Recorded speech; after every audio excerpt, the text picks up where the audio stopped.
Well, welcome to the Artisanal Writer. This is our first reading podcast where we celebrate and promote the craft of writing. And today we have Lauren Carter reading one of her short stories in her book, Places Like These. Gorgeous, gorgeous, gorgeous book with a fantastic cover. Loved. Um, and it is published by Book Hug Press here in Toronto. Lauren is an Ontarian and now she lives outside of Winnipeg. And her work is like a who's who of Canadian short story writing. It's appeared everywhere. You name it, it's been in there. It's incredible. She's won many literary awards, and we are so pleased to have her reading with us today. Her stories tackle questions of some of the most difficult moments that we have, and she does it with such exquisite language, and the psychologically complex relationships are just incredible. Once you pick it up, you will not put it down. I promise you this. So welcome, Lauren. Thank you so much, Laura. Well, so what are you going to read for us today? I am going to read the story Grass Fire. It's one of the first stories that I wrote set in Manitoba. Gradually, I've been pulling myself away from the North Shore of Lake Huron, but Love it. Shall I just plunge right in? Let's do it. Looking forward. Grass Fire. Arthur's lips had that twist to them that said he wanted to be left alone, but then he suggested we go for a walk. I'll admit it was a nice day. Late summer, butterflies flitting over the swamp milkweed in our native plant garden by the back shed. More monarchs that summer than I'd ever seen, although the internet said they were dying off at an alarming pace. My friend Sharon liked to post those stories on Facebook, but I found myself looking away. There's only so much a person can take, especially me, especially lately. I had barely slept. This recurring dream about drowning kept coming back, and once it woke me, that was it. Arthur didn't like me to leave our bed in the night, had been like that for 30 years. Groaning in annoyance and laying a heavy palm on my wrist if I so much as flickered toward my side. Lately, though, he'd been more flexible, letting me be, twisting away, his back turned to my insomnia, the occasional night sweat. Giving me some freedom, I thought, so I could sneak out, retreat to the guest bedroom where I kept whatever novel I was reading or a crossword puzzle in progress. That night was particularly bad. A car plunging off a bridge into a mucky river. I couldn't escape. My hands hit and hit at the cold, hard glass. It was immovable, a rigid layer between me and my life. I woke always moments before the water's darkness took me. In a panic, I gulped down so as not to wake him, even though he no longer had to get up early to go to work. For 7.5 months, he'd been retired, although you wouldn't have known it by how often he went back. Several times a week, almost every day, if I'm honest. Clean shaven, wearing cologne, as if he still had an office to get to, that heavy oak desk to sit behind that had been signed by every editor going back to 1922. Rumor had it the desk and mostly everything else in the old building, darkroom trays and developing chemicals, the newer digital cameras, half the computers, were about to be auctioned off. But that wasn't our concern, was it? He'd had his career, and now it was over, and yet I still found myself slipping chicken salad sandwiches into brown paper bags and sending him off to do God knows what. I couldn't even ask. I thought about phoning, talking to Colin, the City Hall reporter, or Melinda, who oversaw the obituaries and classified ads and had a way about her I didn't wholly trust. How her voice cranked to an artificially high octave like she was always begging. Occasionally, I picked up the handset to do it, to say, "Have you seen my husband? What is he doing there all day?" But I suspected that the inquiry would get back to Arthur, and I didn't want to deal with that. His cold annoyance, his silence as we ate our last meal of the day across from each other at the dining room table, CBC radio playing from the stereo on top of the credenza. A walk, late summer, the heat having eased.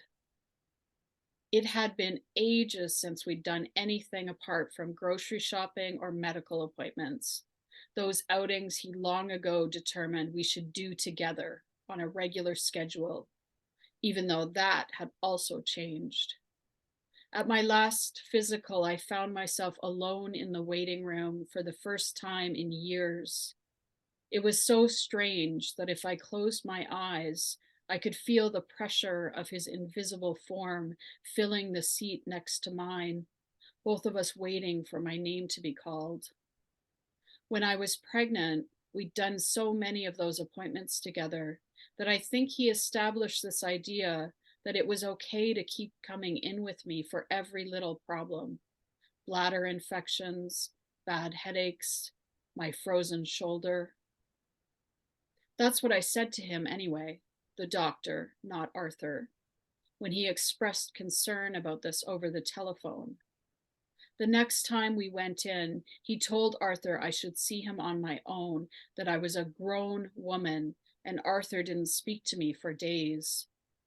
Communicated solely with his silence, a sort of psychic bristle that irritated my skin, but that I couldn't escape, like an allergen.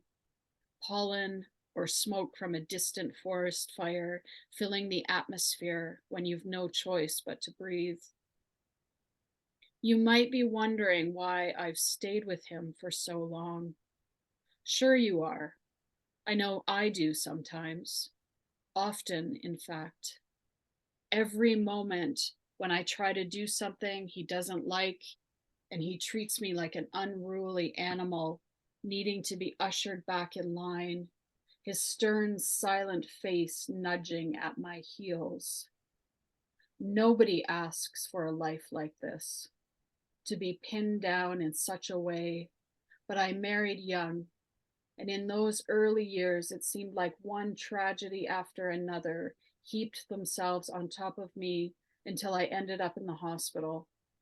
The narrow, creaking cot on the fourth floor, holding me like I'd been tossed back up on a stony beach, mind flooded with the flotsam of a million currents.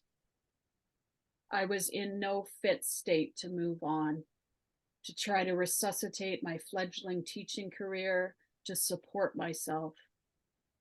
I imagined myself in a kind of servitude, living out my years knitting toques and thrummed mittens, canning salsa from our fresh garden tomatoes, scattering food for the pretty blue and orange fish Arthur liked to collect in a large tank inset into the living room wall. Hoping, if I'm honest, if I'm truly honest, and if I can't be honest here, then where? That he might end up like one of those men who isn't able to retire and drops dead their first Monday free from work. This is a sad confession, I know. But as my mother used to say, there are many ways to live a life, and this is the way I've lived mine, under a heft of cascaded rubble, sipping at any available air. Sweet it is when it's so rare. A walk, I said, still woozy from the dream, that dark gush pounding behind my eyes, only halfway through my first cup of coffee. I'll get some things ready, said Arthur, surprising me. He went and pulled a water bottle out of the cupboard, filled it at the sink. I felt edgy, unsure of how much time I had, so I carried my mug upstairs and drank as I dressed, sipping slowly so I would not choke.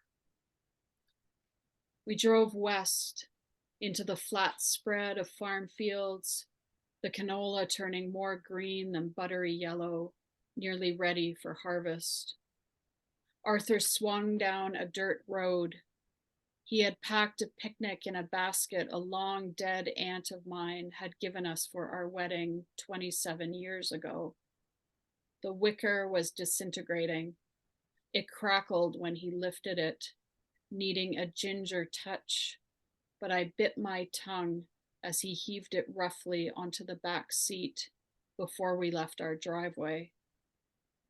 I'd seen him slip a bottle of wine inside, one of the reds left over from last Christmas that was much too heavy for the season, and I wondered if he had some news, if there was something to celebrate. A vague prickle of excitement filled me as we drove, a sensation I hadn't felt in a long while. Maybe he'd planned a trip, the cruise up into Alaska I'd always wanted to take, or a week in the tropics once the weather turned cold. When we parked at the nature preserve, I got out of the car with a fresh energy and trotted after him along a mowed trail leading into Big Blue Stem, Rudbeckia, goldenrod nearing its bloom. Bees flitted from flower to flower. I recognized morning cloak butterflies and tortoise shells and even a couple of monarchs. He was silent as we walked. Halfway around the loop trail, the pathway petered out, so I waded after him through the tall wild grasses until I looked down and saw a scattering of ticks on his pale bony ankle, hungrily starting their climb up his calf. We ran the rest of the way, laughing and shrieking and yelping, fueled by the invigoration of escape. At the large sign in the parking lot, I drew in gulps of air as we kicked off our shoes, plucked the roaming ticks from our shins, our knees, the fabric of our clothing. Finally, I glanced up and down the empty road to make sure no one was coming and undid my shorts to drop them and look down, to pull out any that had hidden in that dark while Arthur watched. He waited until right then to tell me. As I stood outside in my underwear, ticks crawling through my unshaven leg hair, one already fastening, I could feel it. Tiny head burrowing, body ballooning with my blood as Arthur pulled me close and held me, his voice hot in my ear, breath sickening, an old man's breath I steeled myself against as usual, not able to reveal my disgust. "I'm sorry," he said. "I didn't mean for this to happen. I've known her a long time." I tried to escape, flailed in the muscular grip of his arms, but he would not let me go. Roughly, he stroked the back of my head, muttering, "Shush now, shush," until my only choice was to swallow my rage and succumb, elbows pinned against my abdomen. There I stood, half naked, captive in the shadow of the large sign that explained how prairies are made, how they need to be burned to the ground, blackened by fire, for any new shoots to grow. Wow. That's outstanding. You write with all of your senses, I find. Every story has some taste, like everything. You just employ it all. It's incredible to read. Thank you. I'll also say something I loved and I was really drawn to was you really have a sense of family in a lot of your stories too. And I noticed that you had dedicated this collection to your sister, correct?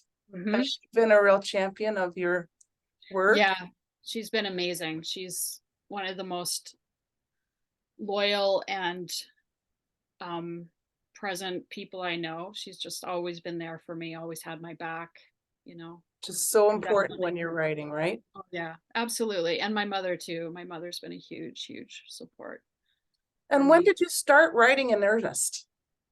I started when I was very young. I started when, my mom has a story when I was in kindergarten. I recited a story to her, The Little Girl with Green Hands, and she wrote it down, and then later on, she's a visual artist. Later on, she made a little book of it.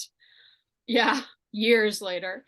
Um, so once that began showing itself pretty early, she was always buying me journals and pens and books for Christmas. Those were sort of standard presents. So, and my late uncle was actually a writer too. So he supported me in the sense of telling me how to do it, how to send work out, all of that I learned from him. Because And so that's a hard thing when you start writing. It's just if you don't have a template, sometimes it can be, absolutely, you're just sort of stabbing around in the dark in a lot of senses, right? absolutely. And especially if, like me, you're living in a very small town, very remote, 6-hour drive to Toronto. Nobody else I knew there was a writer. Yeah, so he was very helpful. Yeah. And were you a family of readers? Yes, definitely. Yeah, my brother my late brother would always give me science fiction and fantasy books, and my mother would give me sort of, where the red fern grows and all that other thing. So I had a lot of different Yeah, stuff available. Plus my father was an English major in university, my mother was a history perfect. major, so there were tons of books from their schooling. Yeah. That were just hanging around that you could just grab if you wanted to Oh reference. yeah. Oh Yeah, yeah, like all that old, the romantics and stuff. I loved totally. to read that stuff as a like preteen. Yeah. The Highwayman. So Oh, sexy. oh, that's right. I remember that. Yeah. The Highwayman goes riding, riding, riding. Yeah. We're so drawn to those sorts of really romantic, like heartrending first in our first starts at reading, right? It's funny. Yeah. Um, I noticed this is what real I was like, okay, I know I'm gonna like this book when you had at the beginning a quote that starts your book from the writer, the Irish writer Colin McCann. Tell Yeah. me what inspired that. Yeah. I'm not very good with I lose names of books often, so I Yeah. can't remember what book that came from. It was the one where Was it transatlantic? I think so. I think Yeah. so. Yeah, I said it in the acknowledgments, but yeah, he's just such a fantastic, Oh, that book.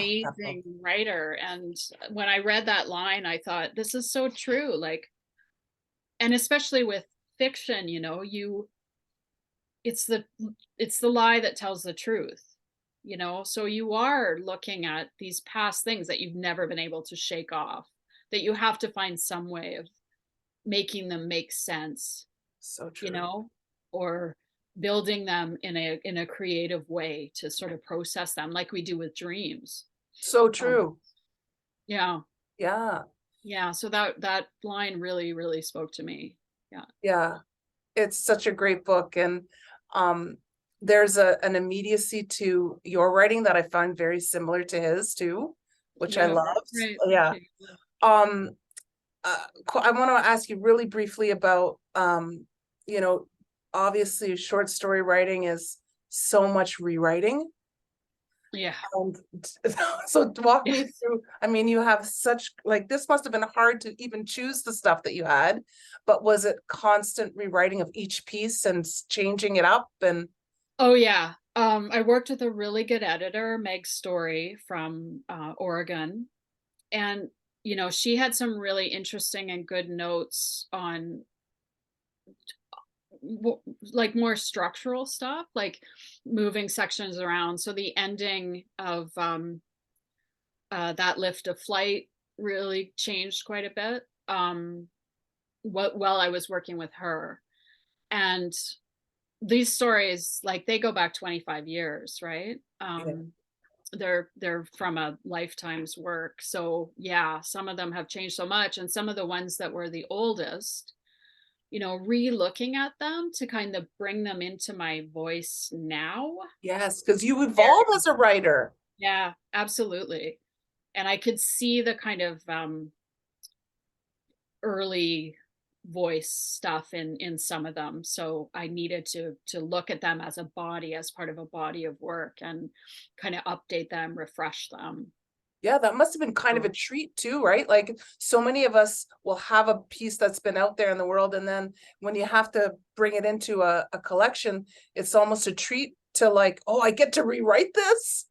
Totally, Yeah. absolutely. Like I can, the yeah, 20-year-old self wouldn't write the same as a 40-year-old self, right? absolutely. I really feel that way too, that I love revision. I love it. It's You like an do? opportunity to polish and change the architecture, and I just adore revision. It's my favorite part of the process, actually.